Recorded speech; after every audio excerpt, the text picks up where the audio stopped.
All right, bowl season is here. Saturday afternoon in Las Vegas, Nevada at Allegiant Stadium. We got Florida taking on Oregon State. Beavers in the spot off an impressive 9-3 season. 10.5 point favorites and a pretty standard total at 53. I have made a play on this game. Under 53 is an official one-unit play for me. We'll get into that throughout the video. Starting with Florida, their offense is kind of in shambles right now. Anthony Richardson, their quarterback, declared for the draft. He opted out of this game. Their first team All-American guard, Osiris Torrance, he also opted out to enter the NFL draft. He followed Florida towards the end of the season.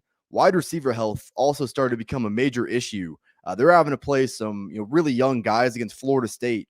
Last time we saw the Gators, and that situation is still a little bit murky as far as who's going to be available for Florida at wideout.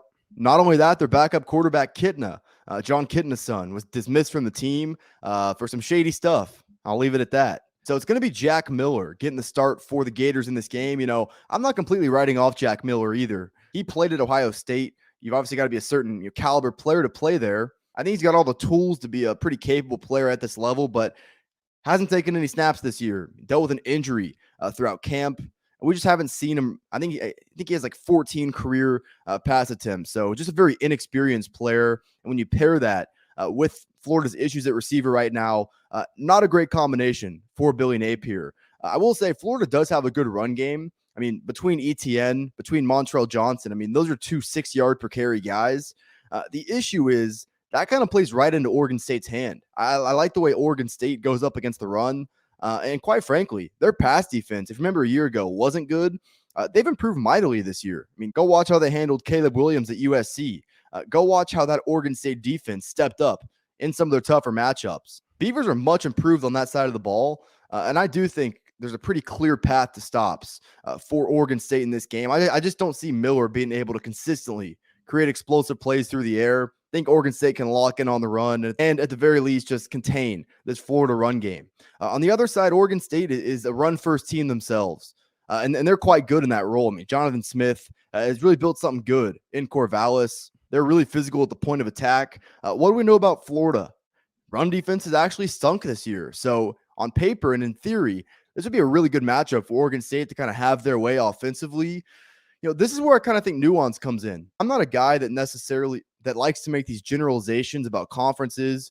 Big 12 plays this way, Pac-12 plays this way, but the Pac-12 defenses were absolutely atrocious this year. I mean, 3 of Oregon State's opponents, Colorado, Arizona State, Stanford, all were historically bad defensively this year. And even in Oregon State's tougher games like Oregon, Washington, USC, I mean, those are below average defenses themselves. So in my opinion, Florida's defense is not great, but I will say, and I'm not this, SEC homer guy or anything, but I think what Florida's going to present in this matchup is still probably, far better than what Oregon State has faced for most of the season. I think being mediocre from a run defense standpoint in the SEC is just a little bit different than how that would stack up in the Pac-12. So I actually think Florida is going to fare fine in this matchup.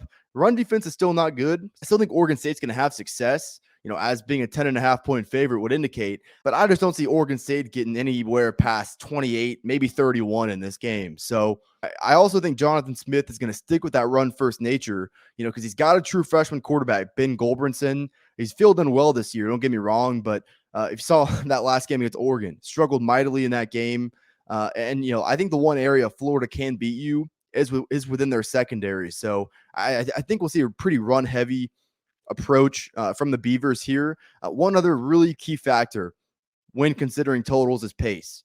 Florida's a pretty slow-paced team, probably a lot slower than people would think. And then Oregon State is actually one of the slowest paced teams in college football. I don't really see Goldbrinson or Miller being able to create explosive plays through the air at a consistent enough rate where I'm not going to be on this under at 53. I mean, I would have made this number probably, 49, maybe 48.5. Like I see quite a bit of value on this under here. As far as a side, that 10 and a hook towards Oregon State is telling you a pretty good story about how the odds makers see this game going out. And like I said, when you consider Florida's wide receiver situation, no Anthony Richardson, no Osiris Torrance, you start to see why that might be able to come to fruition. So I definitely see the case for Oregon State.